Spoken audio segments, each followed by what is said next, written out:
Please go ahead. Good morning, everyone. I hope you can hear me well. We can. Okay, thank you. Now, dear friends, it's a privilege to be in this conference on such an important matter. I would wish to start with a definition of the word water in the Oxford Dictionary.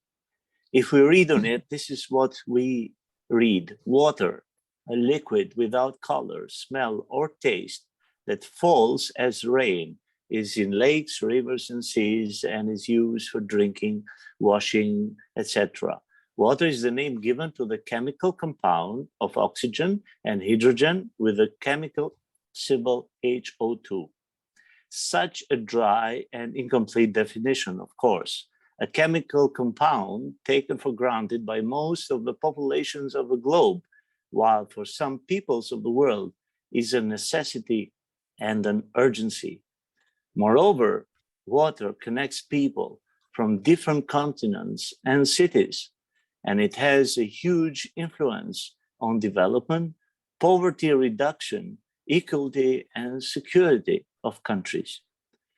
Water not only is essential for life on Earth, a physical need for the survival of all creatures, but it is also a symbol of spiritual life.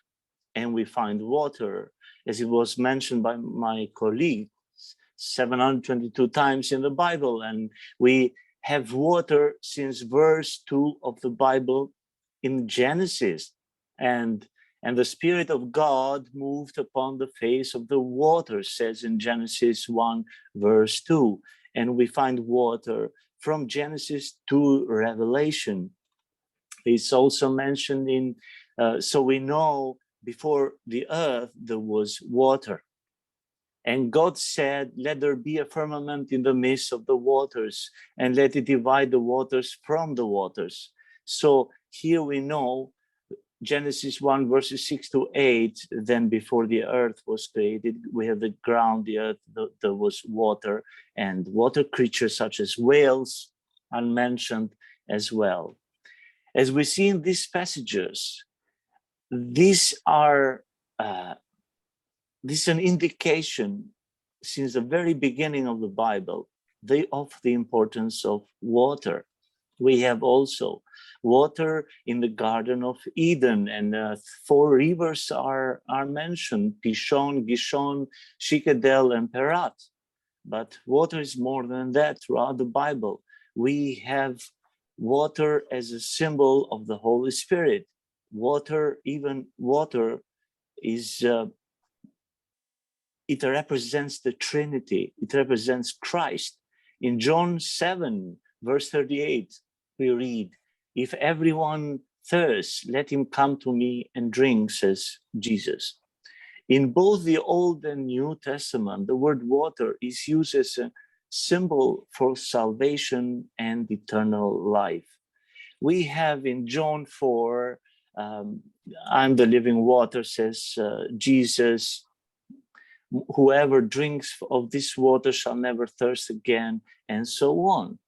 There are 2 sacraments in Christianity, communion and baptism. And baptism is symbolized through water throughout the Old Testament as well as the New Testament, as the colleague mentioned before, Jesus in the river Jordan. And but also water means cleansing, is a symbol of cleansing and purification. I wish to stop a bit to the book of 2 Kings, verse 5, the story of Naaman in Jordan. Naaman, commander of the army of the king of Syria. And Elijah sends a messenger to him and say, go wash yourself 7 times in the water of Jordan, and your flesh will be restored and you'll be cleansed. Now, this is important story, not just symbolizing the cleansing of water, but Naaman, he's not an Israelite. He comes from Syria. So he's is a very clear indication that water goes beyond nationalities, beyond religions, beyond borders, and so on. Furthermore, we have the story of Jesus walking on water. Water appears in the Psalms. In Psalm 65, verse 9, it says, "You care for the land and you water it." As well as we have in Exodus, the opening of the sea. My colleague mentioned before, is water used also as the wrath of God? And we have it in the Revelation. We have a description of paradise and water in it, especially in Revelation 22, verse 1.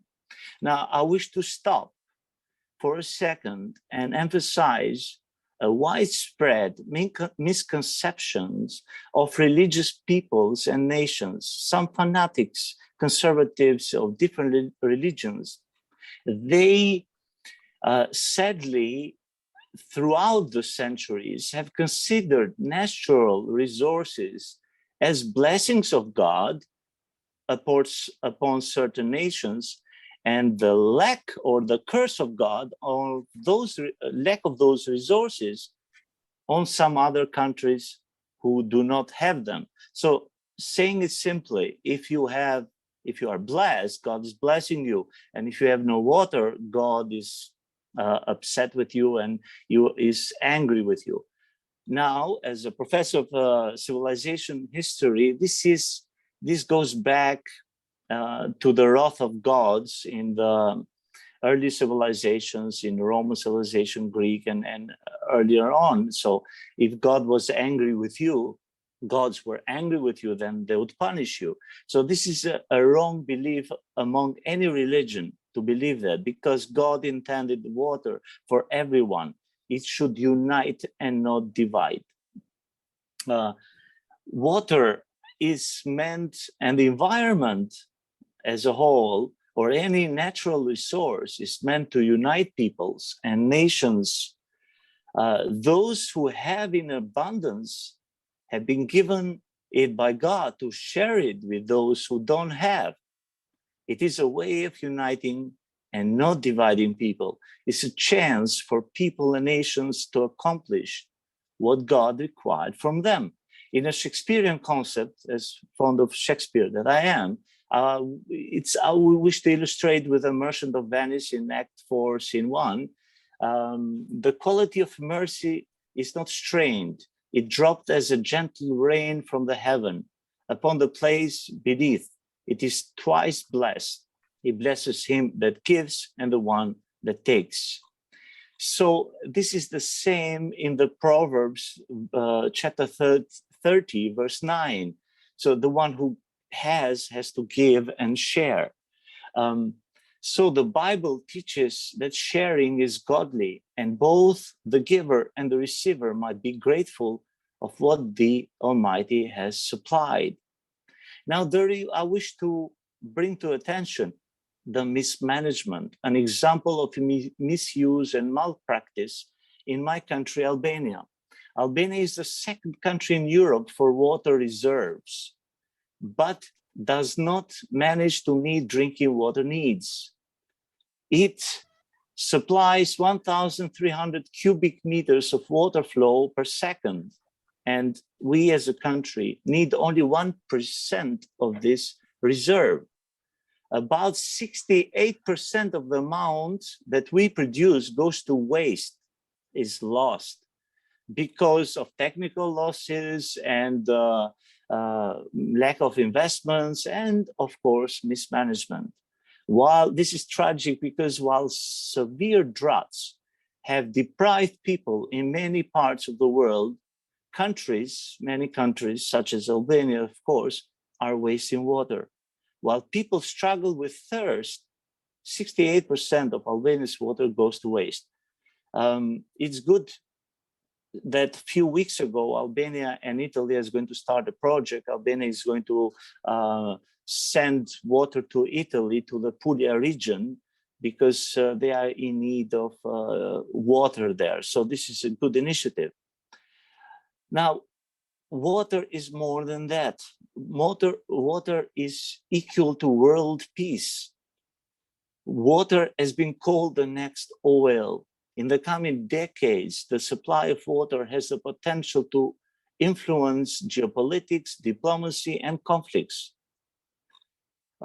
Less water, less peace. In the 21st century, fresh water supplies are drying up. Meanwhile, water demand is expected to go up to 55% by the year 2050. So a lack of safe, reliable water kills as many people worldwide as malaria and HIV/AIDS. Droughts drive more people to cities, causing rising food prices, increase of social tensions, and cause conflicts and wars, of course, and brings about climate refugees. Thus, it is imperative to act as soon as possible. It is vital for the population of the world. 160 countries depend on importing food and the water needed to make that food. The answer of how to maintain peace and unity and collaboration between nations and interfaiths lies in how countries with more food and water export those supplies to other countries, sharing with countries in need despite their religion, race, or identity. Human needs and protections of life are the basis of every religion, of every national and international law as well, and each state policies.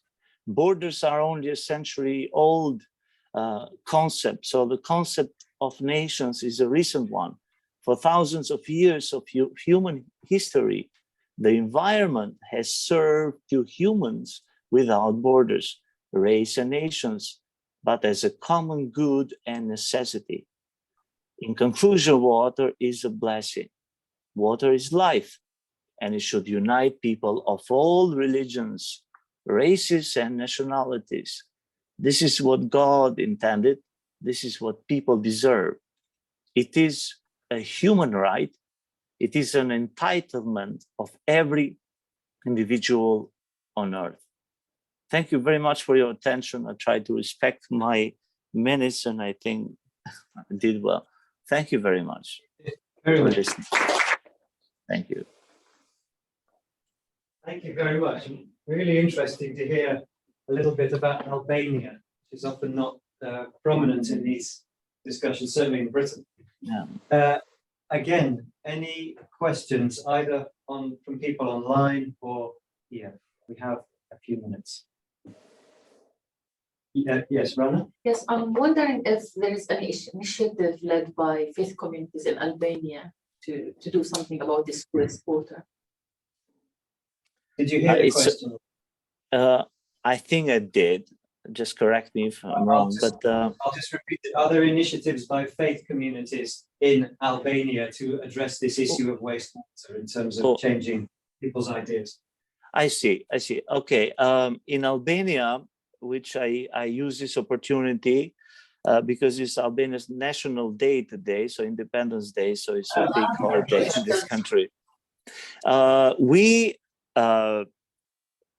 have a religious harmony, which is an example for the entire world. Christians and Muslims, Jews, and all kinds of religions, we are just like one. You know, we are united. So I emphasize this, that all religions in Albania are united with social causes or natural resources or any concern.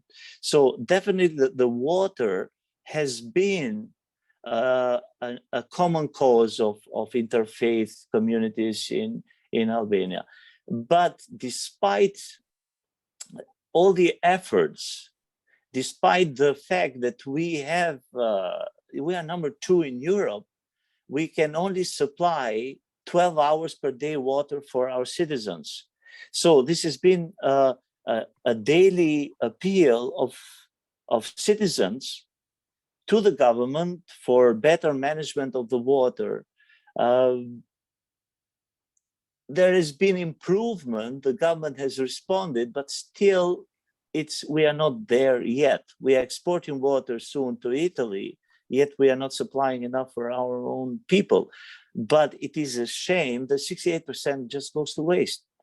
Knowing that, you know, in the Jordan River and other rivers and some other countries in the world, they have, for them, water is so precious and they don't have it. We should do more. And I'm going to write about it on my papers. I'm going to talk to politicians. I think we have to do more. But the answer to your question is yes, the religious communities here, they have done a lot. They've raised their voice and they are working hard on that. Thank you. Can I just check? So